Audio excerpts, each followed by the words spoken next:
Meet the first female journalist to get in the Chicago Cubs locker room and the author of this book. Coming up next on Carolina People.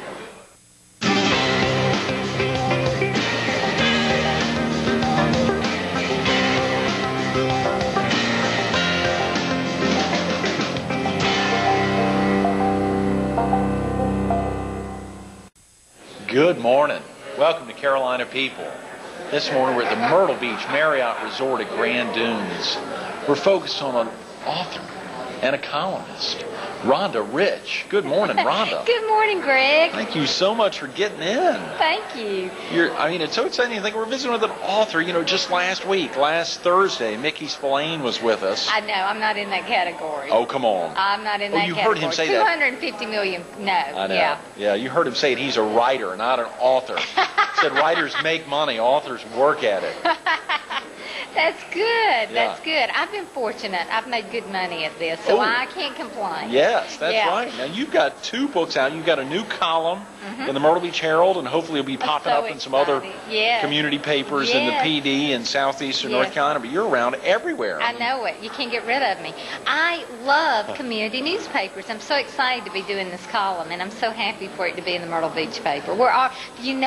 The first week it ran, I got emails immediately from people. I did. That's not from true. People who tracked me down. Probably just Mary Edie. That's all you got, Greg. No. Yeah. That's crazy. That's hilarious. You're good at that. My Life in the Pits. Yes. As well as What Southern Women Know That Every Woman Should. Yes. What Southern Women Know That Every Woman Should is the anchor that started everything. I always wanted to be an author. I always wanted to write books. When I was a kid, I toted books around. The bookmobile stopped at my house in the neighborhood. That's what I always dreamed of.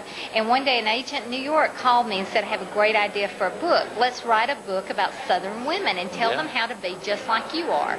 Wow. Didn't think anyone was interested. I made up an outline completely, sent it to New York, and it wound up in the mid of a fierce bidding war in New York. Oh, come on. Oh, it did. Every major publisher in New York was in the bidding war. The auction went on for 4 days. No one dropped out. We called best offers on the table. And when the smoke cleared, Putnam bought it. And every publisher in the auction had bid significant 6-figure advances for an outline I made up. You are kidding. No. Next week, Publishers Weekly called us one of the hottest deals in New York. So once you've made up an outline, you've sold for a lot of money in this big auction, and Publishers Weekly calls you a hot deal. There's no pressure to write the book. Golly, that must be insane, Rhonda. It was. This book has just struck a note with so many people. It's in its 19th printing now. It's been 19th printing? 19th printing. Been on national bestseller list across the nation. People have just fallen in love because it's a way of life, and there's a mystique and allure to Southern women. Mm-hmm. What Southern women know that every woman should. Yes. Now that's what's prompted your Dixie Divas column. Exactly. Okay. I started in newspapers, started as a sports writer, loved newspapers, and started at a community newspaper. I went to a weekly newspaper first, went to a daily newspaper, and wound up at USA Today. And I just love newspapers. So as I traveled the country doing speaking engagements, I found there were so many little stories that didn't really make a book, but there was a place for them. So I decided to combine my passion for newspapers and answer a need I felt was out there, which was to tell more stories about the South and its women. Golly, Rhonda, how exciting. I'm having so much fun doing it. Yeah. Now, when you say the South, let's talk a little bit about that. You grew up where? Here at the area? In Georgia. Oh, in Georgia. I grew up in Georgia, yeah. Good. What part of Georgia? North Georgia. Yeah, about 45 minutes outside of Atlanta. I'm a 10th generation Southerner on my father's side and 11th generation Southerner on my mother's side. Scotch-Irish, born to the foothills of the Appalachians. Yes. Golly, Rhonda, you must be proud of that. Yeah. Is your family still there in the foothills of the Appalachian? Most of them are. My great-grandfather owned the land where the Appalachian Trail starts in such as Georgia, and that land is still in my family. Is that right? Yeah. And immediate family still living there? Your brothers and sisters? Yeah, everybody's still there. And, Right. you know, Pat Conroy once said that the greatest gift a writer can have is to be born into a dysfunctional family. Oh. Because he's written so much about it. So I always tease my family and say I've been well blessed.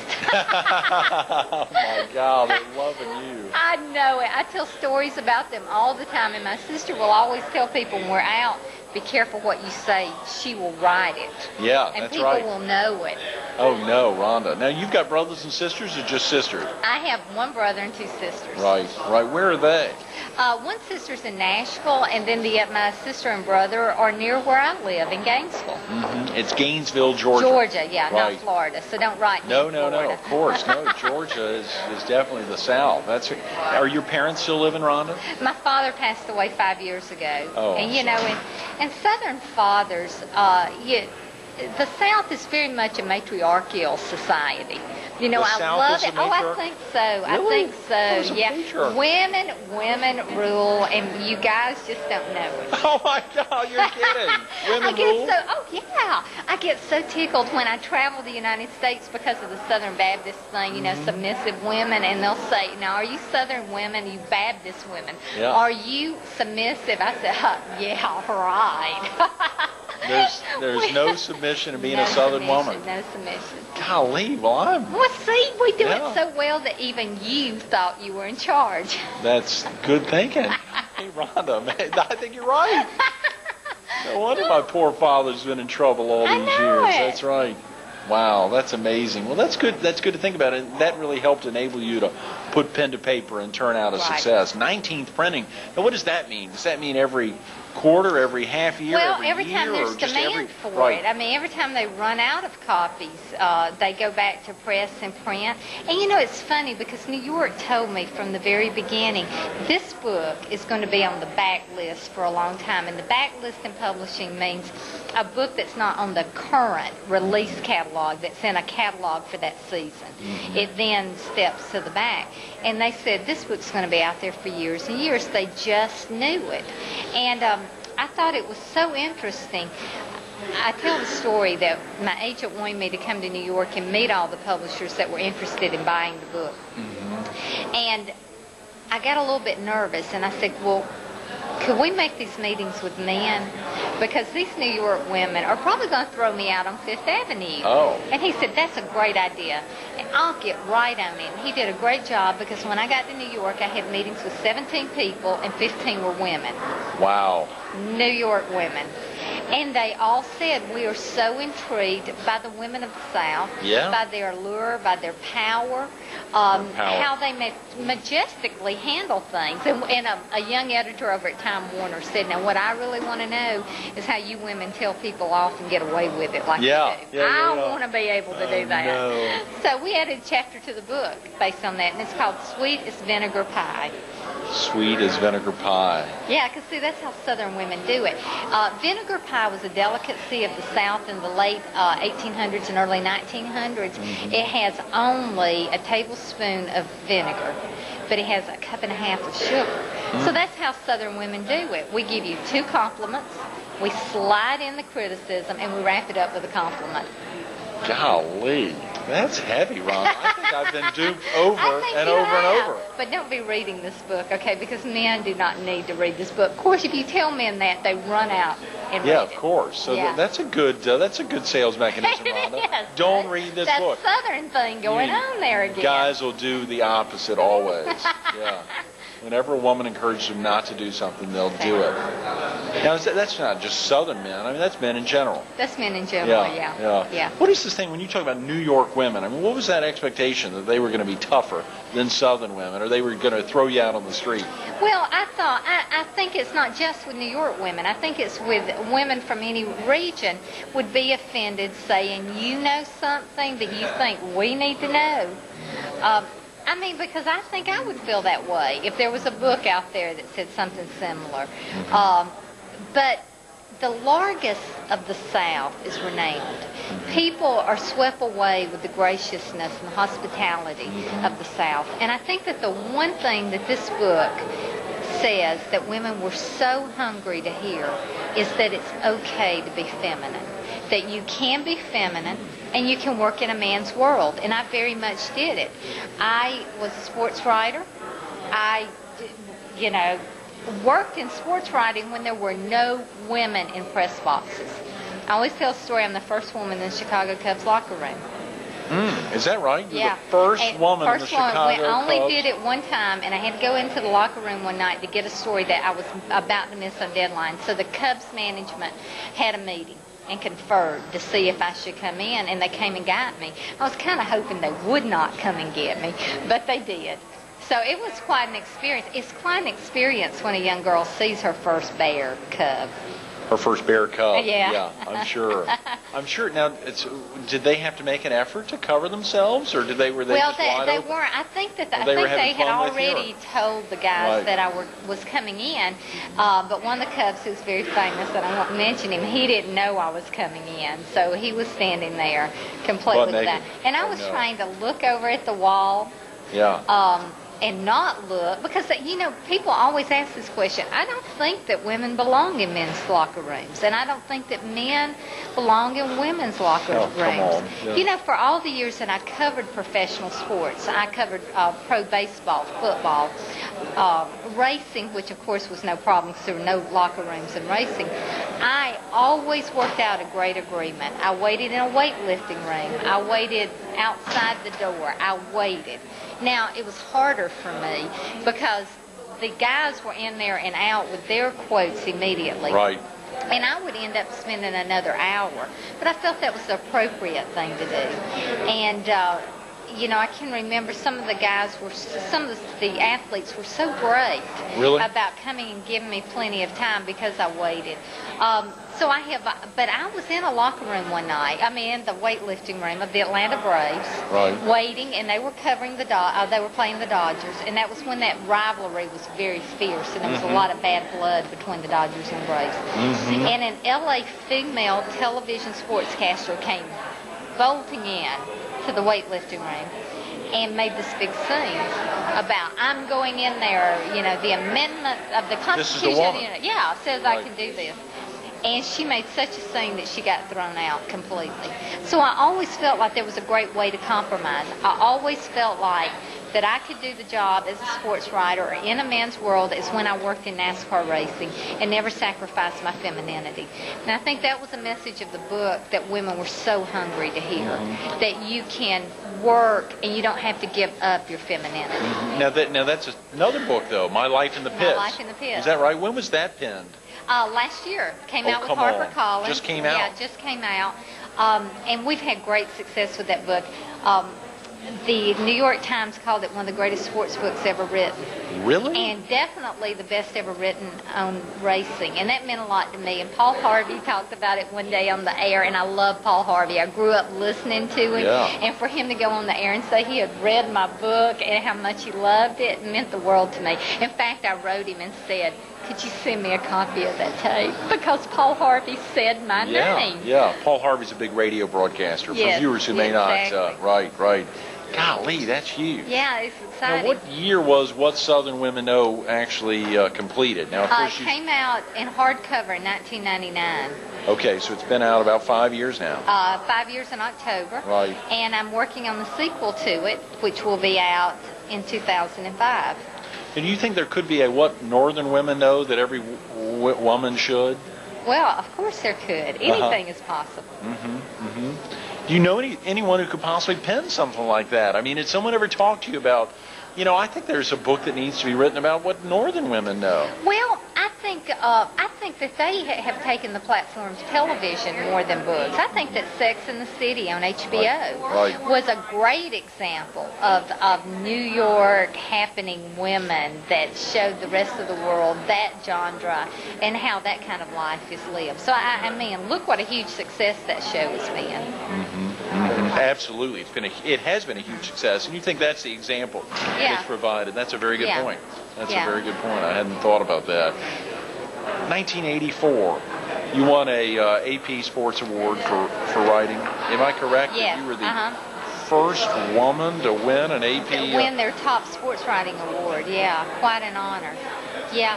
That award still hangs in my office, and down at the bottom of it, it says this reporter's work was a credit to journalism, and that means so much to me. But it meant a lot to me because when I started, it was a very hard world because the guys really had owned sports for so long.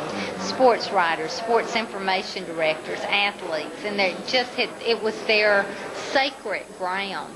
And so while there were many, many kind and wonderful people to me, there were a lot of people that were not nice, who resented it, and a lot of sports writers who didn't like women coming in.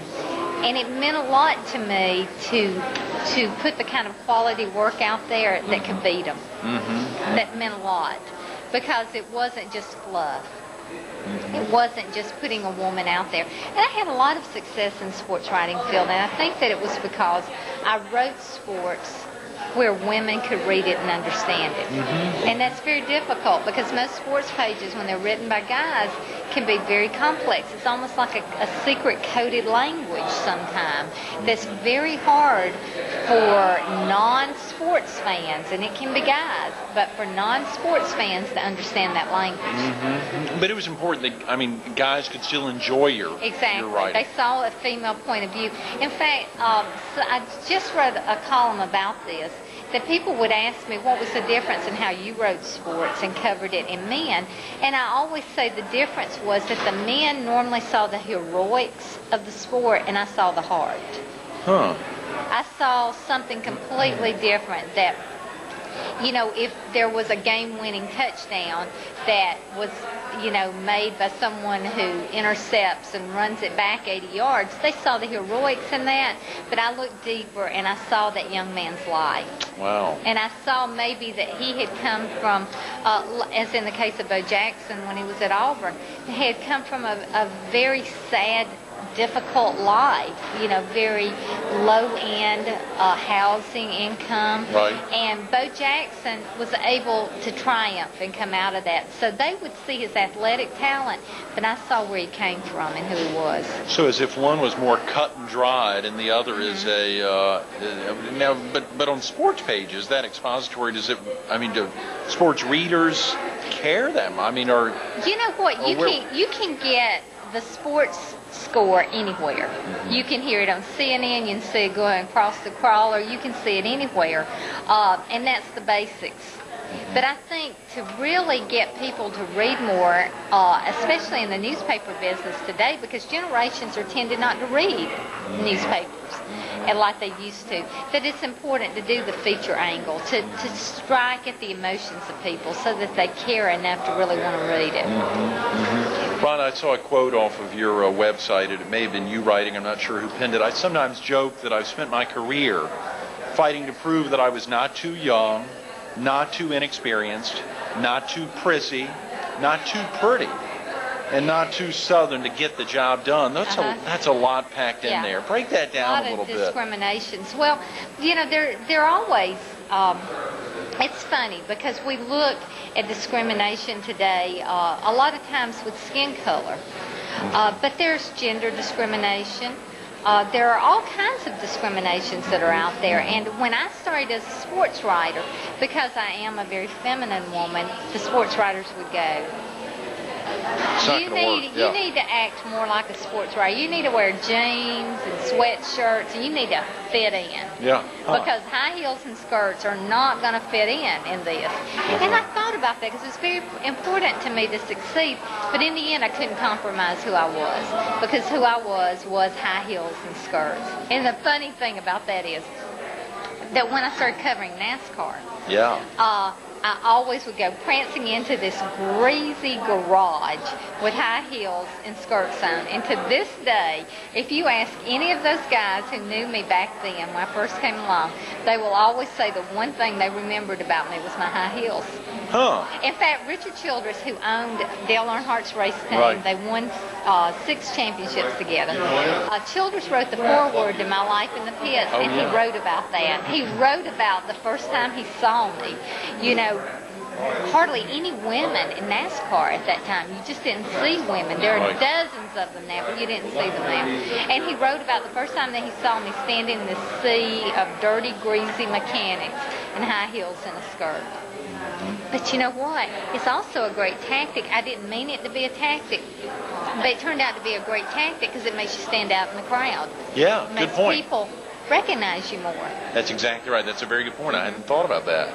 That would. Now, did it impact your sports writing? I mean, were you able to get? Yeah. How did that happen? Yeah, I always said. In fact, I'm writing about that in my new book, which is called "What Southern Women Know About Flirting." The sequel to this book will be out in 2005, and I write about that. That a lot of times when you stand out in the crowd like that, when I was a sports writer, I would be at a press conference. I'd be the only woman there, but I would be dressed nicely, skirt, heels, and all that. And I always got singled out for interviews and questions, always. Wow. Yeah. Well, that's great. Yeah. Now, on that time, were you writing for the Associated Press, or were you writing for USA Today? No, I was working for different. I started in the Gannett organization, which owns USA Today. Right. So I wrote for Gannett News Service. I wrote for one of their dailies. Went to Washington with them. So, I did a lot. You've had to travel around a lot, Ronda. Yeah, I've had a great life. I am so blessed, and that's one reason I love doing this column, because I like to talk about that. It is a great thing, Greg, in life when you're able to follow your dream, that of your childhood. And a lot of people, they choose a practical route, and it's not exactly what they wanted to do, and they get to an age where they really regret it. And I love to do this column because I love to say in stories that I tell, because it's very much a storytelling column. Yeah, sure. Because Southerners are great storytellers. Oh, yeah.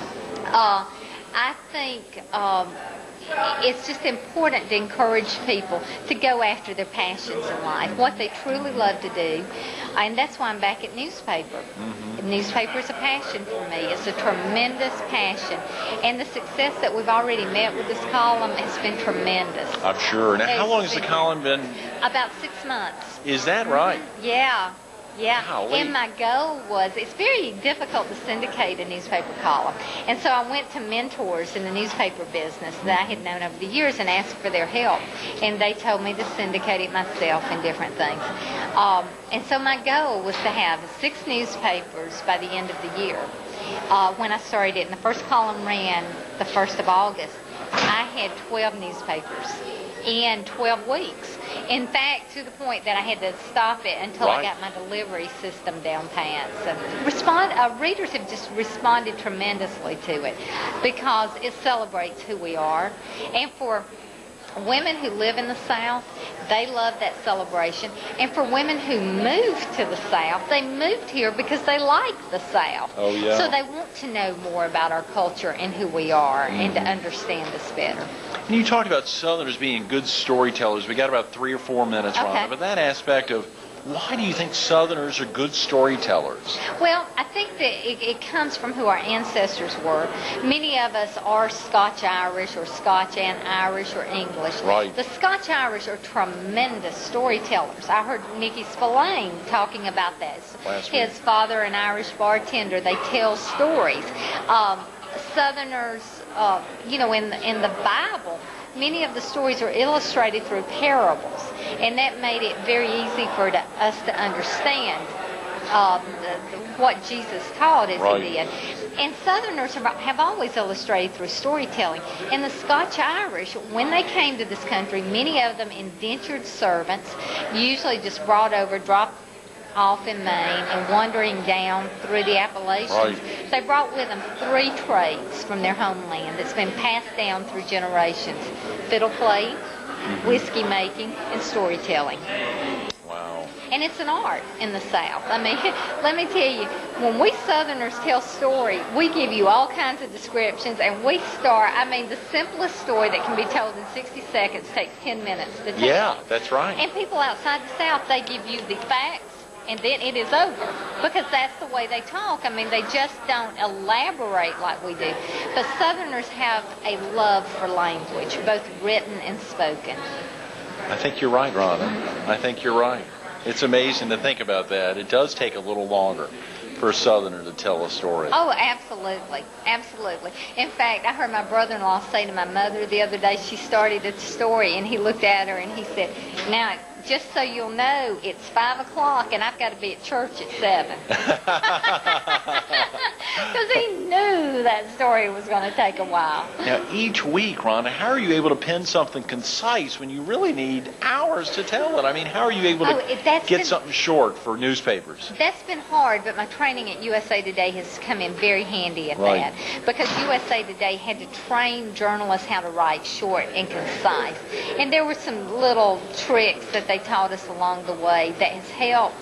And I go back, and I also believe when I was at USA Today, people thought it was a mockery of journalism because this was in the early days. They said they'll never fly. People want more. It did, because society was becoming so busy that they wanted quick takes on everything. They wanted it done colorful. And I've heard colleagues at USA Today stay on the phone an hour to get one quote. They would interview somebody an hour to get one quote for a newspaper story. So that training has come in handy in doing this column, and I try to keep it as short as possible because I want to entertain them and I don't want to outstay my welcome.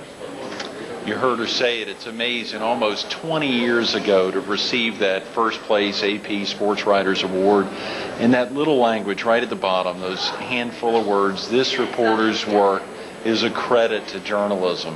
Whether it's that aspect of being feminine, putting it down, pen to paper, on what Southern women know that other women should, or my life in the pits, or now her current column in the Myrtle Beach Herald, Dixie Divas. She's doing it every day, being just that, feminine. Rhonda, thanks so much for being with us this morning. Thank you for having me. Absolutely.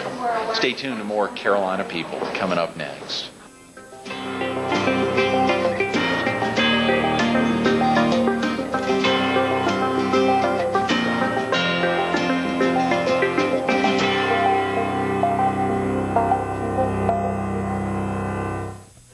We want to thank Ronda Rich and her amazing storytelling for making today's Carolina People so special. Catch her this week in the Myrtle Beach Herald, Dixie Divas.